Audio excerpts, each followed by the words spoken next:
नमस्कार दोस्तों, मैं नवीन लांबा आप सभी का स्वागत है आपके अपने YouTube channel SGM Gurukul Fatehabad में। आज हम हरियाणा की पहली क्लास लेकर आए हैं जिसमें हम पढ़ेंगे हरियाणा की नदियां। हरियाणा की नदियों को बेसिकली दो भागों में बांटा जाता है। एक तो आता है शिवालिक की यानी कि उत्तर हरियाणा की नदियां और एक आता है सेकंड में दक्षिण हरियाणा की नदियां। जो हरियाणा की नदियां हैं, अगर हम थोड़ा सा इतिहास के अकॉर्डिंग बात करें तो सबसे पहले बात आती है कि हमें जिक्र मिलता है कि वामन पुराण में, वामन पुराण की बात करते हैं तो वहां पर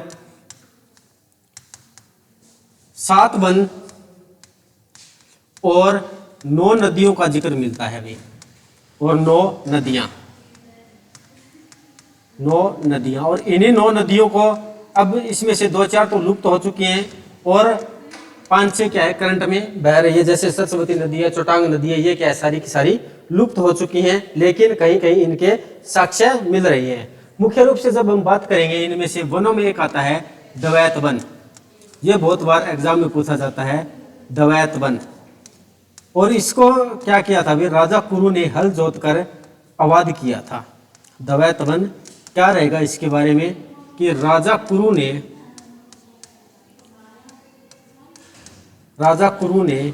हल जोत कर आबाद किया था, आबाद किया था। ये बात भी एग्जाम में पूछी गई है, अभी आबाद किया था। अब हम बात करेंगे जो नदियां आ रही है, 9 नदियां, इनमें से मुख्य रूप से यही 9 नदियां आज भी बहने का काम कर रही है। 9 नदियां कौन सी आएगी, एक तो आती है शिवालिक की ओर से और सेकंड आती है दक्षिण की ओर से, यानी कि अरावली की पहाड़ियों की नदियां भी कह सकते हैं शिवालिक, या उत्तर हरियाणा भी कह सकते हैं इसमें। और सेकंड में आ जाता है दक्षिण हरियाणा या अरावली का जिक्र करेंगे तो अरावली की पहाड़ियां, अरावली। इसमें से जब हम देख पा रहे हैं तो सबसे पहले जो फेमस नदी आती है यमुना, यमुना के बाद में घग्गर, घग्गर के बाद में वहीं से आ जाती है टांगरी, मारकंडा। ये नदियां क्या है भी आज के समय में बह रही है, मारकंडा। फिर आएगी सरस्वती, सरस्वती, और एक आती है चोटांग नदी, या चोटांग भी बोल सकते हैं, चोटांग नदी। ये सभी क्या है, 2 नदियां इसमें वर्तमान में विलुप्त हो चुकी हैं। और ये सारी की सारी नदियां, जिसमें से यमुना एक 12मासी नदी है और ये अन्य नदियां वर्षा पर निर्भर है। जब वर्षा आएगी तो इन नदियों में पानी आएगा। फिर अरावली से कह सकते हैं दक्षिण हरियाणा की जो नदियां आएंगी उनमें से बात करते हैं तो सबसे पहले एक नदी आती है साहिबी, साहिबी नदी। साहिबी के बाद में आ जाती है एक इंदौरी, इंदौरी के बाद में आएगी एक कृष्णावती, कृष्णावती नदी मोस्ट इंपॉर्टेंट है। फिर एक आती है दोहान नदी, दोहान नदी। ये नदियां हैं सारी की सारी दक्षिण हरियाणा की नदियां रहेंगी। आज हम सबसे पहले जिक्र करेंगे यमुना नदी का। यमुना नदी ये हमें कहाँ से दे आएगी और इसके बारे में क्या क्या विशेष बातें रहती है। तो सबसे पहले हेडिंग डालिए और यमुना नदी, यमुना नदी। इसको मैप से समझने की कोशिश करेंगे तो सबसे पहले जब हम देखेंगे कि हरियाणा का मैप कहाँ से कहाँ तक आएगा, ये कुछ इस प्रकार से रहती है। और ये दक्षिण हरियाणा में यहाँ से एंट्री करने के बाद में लगभग भी अपना हरियाणा कुछ इस प्रकार से ही देखने को मिलता है। एक जगह आती है उत्तराखंड में, हर की धुन तो नहीं होगी, हर की धुन से सरस्वती निकलती है, चंपासर ग्लेशियर। जैसे वहां से ये नदी चलेगी और चलने के बाद में जगह आती है ताजेवाड़ा, ताजेवाड़ा के पास ये हरियाणा में प्रवेश करेगी भी, ताजेवाड़ा कलेसर के पास में। और कलेसर में एक अथनीकुंड बैराज बना हुआ है और एक ताजेवाड़ा हेड बना हुआ है, दोनों इसी पर बने हुए हैं। अथनीकुंड बैराज और ताजेवाड़ा दोनों थोड़ी सी दूरी पे आते हैं और उसके बाद यमुनानगर में प्रवेश कर जाती है। यमुनानगर के बाद में ये करनाल, पानीपत, सोनीपत, फिर ये फरीदाबाद, फरीदाबाद के बाद में आ जाती है ये नीचे पलवल के हसनपुर से बहते हुए थोड़ा सा इधर मुड़ेगी और मुड़ने के बाद में यूपी के प्रयागराज में गंगा नदी में मिल जाती है। तो ये कहाँ से प्रवेश करती है, तो सबसे पहले तो यही आता है कि ये कलेसर वन आते हैं, कलेसर, कलेसर से ये प्रवेश करेगी और प्रवेश करने के बाद में इसी पे आ जाता है एक ताजेवाड़ा हेड, या ताजेवाड़ा में हथनी कुंड बैराज भी बना हुआ है, ताजेवाड़ा हेड। उसके बाद ये यमुनानगर, यमुनानगर के बाद में करनाल, करनाल के बाद पानीपत, पानीपत के बाद में सोनीपत, फिर इसी में फरीदाबाद और फरीदाबाद के बाद पलवल। कितने राज्यों से जिलों से बह रही है? 6 जिलों से आ जाती है ये यमुनानगर, फिर करनाल, पानीपत, पानीपत के बाद में सोनीपत, फरीदाबाद और पलवल। पलवल और पलवल में एक जगह आती है हसनपुर, हसनपुर। यहाँ से निकलने के बाद में ये उत्तर प्रदेश में चली जाएगी। इसकी सहायक नदी आती है, एक बहुत फेमस नदी आती है हिंडन नदी। ये यूपी से आएगी और पलवल के पास में क्या हो जाती है, अभी इसमें मिलने का काम करती है हिंडन नदी, जिसके किनारे पर राजा सूरजमल की हत्या हुई थी भाई। और ये प्रश्न भी एग्जाम में पूछा गया है। जब हम शुरुआत में इसकी बात करते हैं तो ये कहाँ से आएगी? एक ग्लेशियर आता है चंपासर, क्या रहेगा? चंपासर ग्लेशियर, चंपासर या यमुनोत्री, ये नाम मिले तो यमुनोत्री मिलेगा भी, यमुनोत्री ग्लेशियर। ये कहाँ पर है? उत्तराखंड में है, ये बात आती है। और उसके बाद इसकी सहायक नदी आ जाती है, एक आएगी टोंस, टोंस के बाद में गिरी। इस पर कुछ परियोजनाएं भी चली हुई है। नेक्स्ट में आगे कलेसर पर, कलेसर पर कथनीकुंड बैराज और एक ताजेवाड़ा हेड बना हुआ है अभी, ताजेवाड़ा हेड। यहाँ तक जब ये हथनीकुंड से ताजेवाड़ा हेड तक जाती है तो वहां पर एक जल मार्ग आता है, बूमफित जल मार्ग। यहाँ पर उनके बारे में भी जिक्र करेंगे। तो ये इस प्रकार से इसका रूट रहता है। इस पे बांध भी आते हैं, लाल टोपी वाला बांध, लाल टोपी वाले के बाद में सेंधदरी बांध, ये भी यमुनानगर में है, दोनों फेमस बांध है। फिर आगे चलेंगे, एक फरीदाबाद में अनंगपुर बांध आता है, ये भी बहुत ज्यादा फेमस है। और ये बात का हरियाणा का पहला ग्रेविटी बांध भी बना हुआ है, यमुना नदी। तो सबसे पहले इसके बात करते हैं उद्गम। उद्गम कहाँ से होता है? यमुनोत्री, यमुनोत्री, यमुनोत्री के साथ ही चंपासर, चंपासर, और चंपासर के बाद में बंदरपुंछ की पहाड़ी, चंपासर हिमनंद, हिमनंद, हिमनंद और बंदरपुंछ की पहाड़ी, बंदरपुंछ की पहाड़ी, की पहाड़ी। और इसी के साथ में आ जाता है गढ़वाल हिमालय से इसका उद्गम होता है, गढ़वाल हिमालय। इतनी सारी जानकारी आ रही है एक लाइन में। अगर मैं आपको बताना चाहूँ तो ये क्या क्या इसमें एग्जामिनर पूछ चुका है अब तक। जितने भी और अन्य नदियाँ हैं, घग्गर है, घग्गर के साथ में लगती हुई मारकंडा है, टांगरी नदी है, इन सभी का उद्गम सारी की सारी शिवालिक से हुआ है। लेकिन जो अपने उत्तर हरियाणा की एकमात्र एक ऐसी नदी यमुना है जिसका उद्गम महान हिमालय से होता है। हिमालय को भी 4 भागों में बांटा जाता है। कौन से आ जाती है? अभी पहले तो महान, मध्य और शिवालिक। शिवालिक का पार्ट सबसे नीचे है और उसके ऊपर ये महान हिमालय में बंदरपुंछ की पहाड़ी है और वहां से इसका उद्गम होते हुए ये आगे आएगी। तो इस प्रकार एक बहुत शानदार सा प्रश्न पूछा गया था कि निम्नलिखित नदियों में से कौन सी नदी का उद्गम शिवालिक श्रेणी से नहीं हुआ है? तो इसका राइट आंसर आ जाता है यमुना नदी, क्योंकि इसका उद्गम एक महान हिमालय की पहाड़ी आती है बंदरपुंछ। और गढ़वाल हिमालय का जिक्र करते हैं। जब हम हिमालय को प्रादेशिक विभाजन में बांटते हैं तो जो कुमायूं हिमालय आता है, इसकी पश्चिमी भाग को हम गढ़वाल हिमालय के नाम से जानते हैं। वहां से उसका उद्गम होता है और उद्गम होने के बाद में ये ताजेवाड़ा के पास यमुनानगर में प्रवेश करेगी और फिर यहाँ से चलते हुए 6 जिलों से बहते हुए आगे ये चली जाती है गढ़वाल हिमालय। और हरियाणा के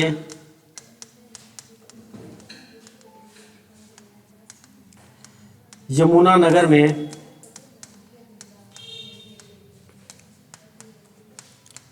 ताजेवाड़ा गांव में प्रवेश करती है,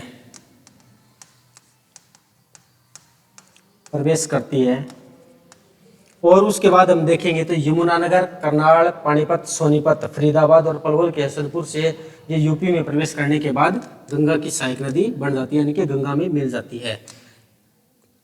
यह नदी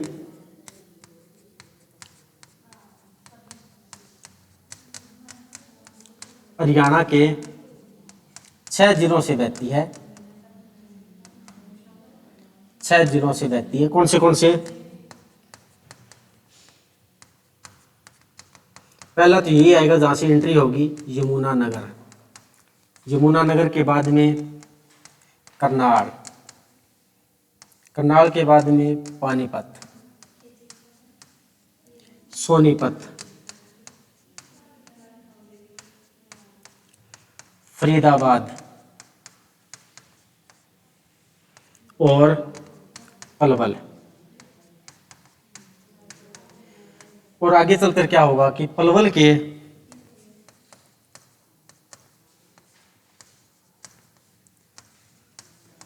हसनपुर से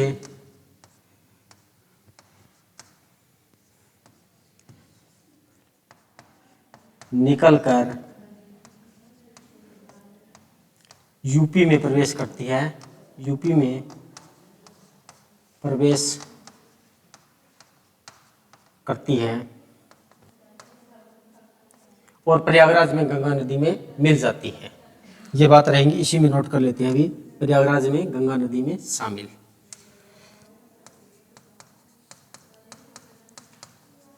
प्रयागराज में गंगा नदी में शामिल हो जाती है।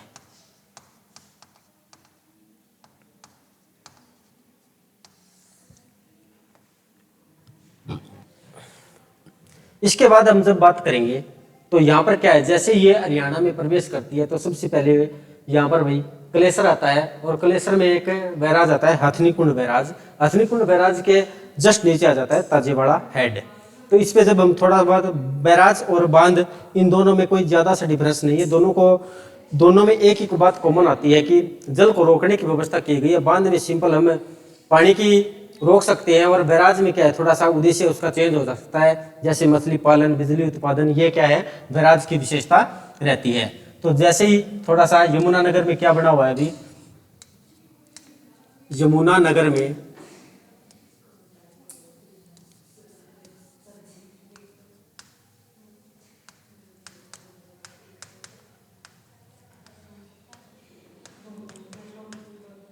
हथनी कुंड बैराज,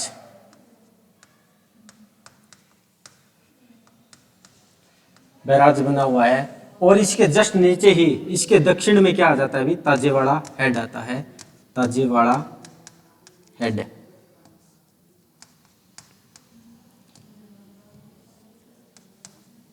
ताजेवाड़ा हेड बना हुआ है। जो हथनी कुंड बैराज है यहाँ पर क्या आ जाता है अभी, ये इसे मछुआरों का स्वर्ग भी कहा जाता है, क्योंकि इसमें एक मछली पाई जाती है जिसका नाम आ जाता है महाशीर मछली पाई जाती है। इसे क्या कहा जाता है कि मछुआरों का स्वर्ग, मछुआरों का स्वर्ग। और इसमें कौन सी मछली पाई जाती है, महाशीर मछली पाई जाती है, महाशीर मछली पाई जाती है, महाशीर मछली।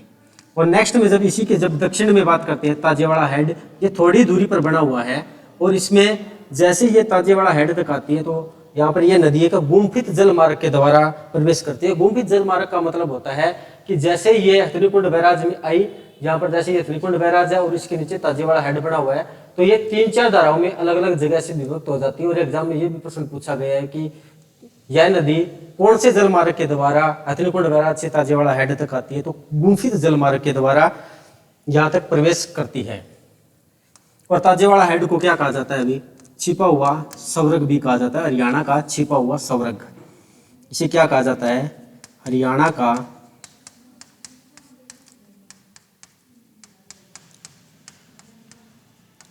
छिपा हुआ स्वर्ग भी कहा जाता है, क्योंकि यह सबसे ज्यादा भी पूर्वी बिंदु की ओर है। इसे हरियाणा के लोगों के बारे में कुछ ज्यादा पता नहीं है, इसीलिए इसे क्या कहा जाता है भी, छिपा हुआ स्वर्ग भी कहा जाता है। तो हथनी कुंड और इस ताजेवाड़ा हेड का निर्माण बात करते हैं तो 1996 से लेकर 1999 के मध्य में किया गया था और ये ईंटों से बना हुआ पहला हेड आता है, बांध आता है अभी 1999। इसे क्या कहा जाता है, छिपा हुआ स्वर्ग। और इसके बारे में क्या रहता है अभी कि यमुना नदी हथनी कुंड बैराज से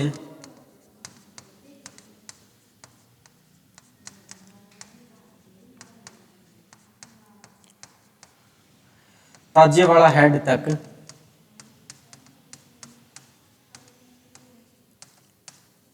गुंफित जल मार्ग द्वारा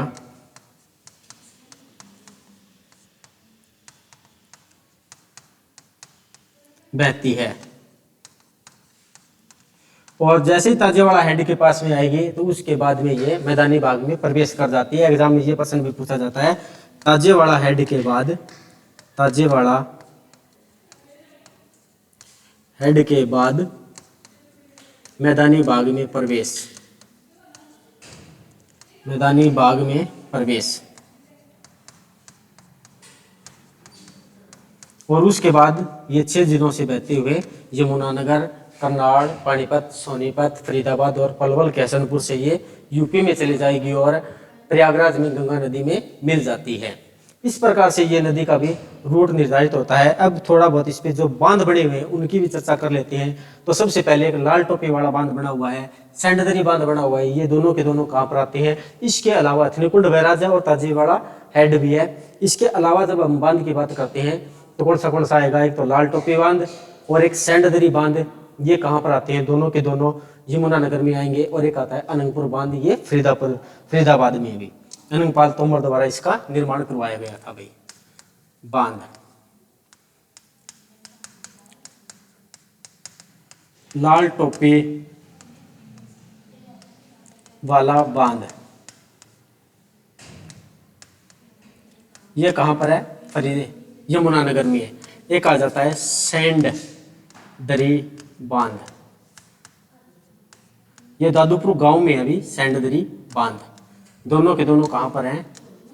यमुना नगर में भाई। और आगे चलेंगे तो एक आता है अनंगपुर बांध, अनंगपुर बांध ये कहां पर होगा भाई? फरीदाबाद में, फरीदाबाद। उससे पहले बीच में भी एक ओखला बैराज भी आता है, वो कहां पर आएगा? दिल्ली में आ जाता है अभी ओखला बैराज, ये कहां पर होगा? दिल्ली। और ये कहां पर है? अनंगपुर बांध फरीदाबाद में। ये क्या है अभी? ग्रेविटी बांध भी इसे बोलते हैं, ग्रेविटी बांध के नाम से भी इसे जाना जाता है, ग्रेविटी बांध। ये इसके बांध है, काफी सारे आसान से बांध है, कोई ज्यादा मुश्किल वाली बात नहीं है। एग्जाम में पूछे जाते हैं। लाल टोपी वाला बांध, सेंडदरी बांध, ओखला बैराज और अनंगपुर बांध, ये सारे के सारे यमुना नदी में और अलग अलग जिलों में बने हुए हैं। इसकी कुछ सहायक नदियां भी आती हैं, जैसे टोंस, गिरी। कौन सी सहायक नदियां आएंगी? टोंस,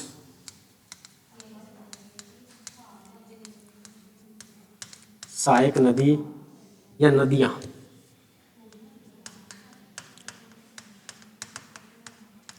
टोंस। फिर आ जाता है गिरी। गिरी के बाद में एक नदी आती है थापना। थापना नदी का जल इतना शुद्ध है कि इसे हरियाणा की नीली नदी के नाम से जाना जाता है। हरियाणा की नीली नदी कहा जाता है, नीली नदी कहा जाता है। फिर आ जाता है टोंस, गिरी, थापना, सोम, पथराड़ा और बूढ़ी गंगा आता है एक, बूढ़ी गंगा। ये हरियाणा की साइड, ये ऊपर वाली जो नदियां हैं यहाँ से टोंस और गिरी ये हिमाचल प्रदेश में मिलती है। और उसके बाद ये थापना, सोम, पथराड़ा और बूढ़ी गंगा ये हरियाणा में ही मिलती है। सोम और पथराड़ा ये मेर माजरा के पास में मिलेगी और एक ये बूढ़ी गंगा दरियापुर के पास में मिलती है। अभी मेर माजरा एक गांव में मेर माजरा, और ये दरियापुर के पास यमुना नदी में मिल जाती है, दरियापुर।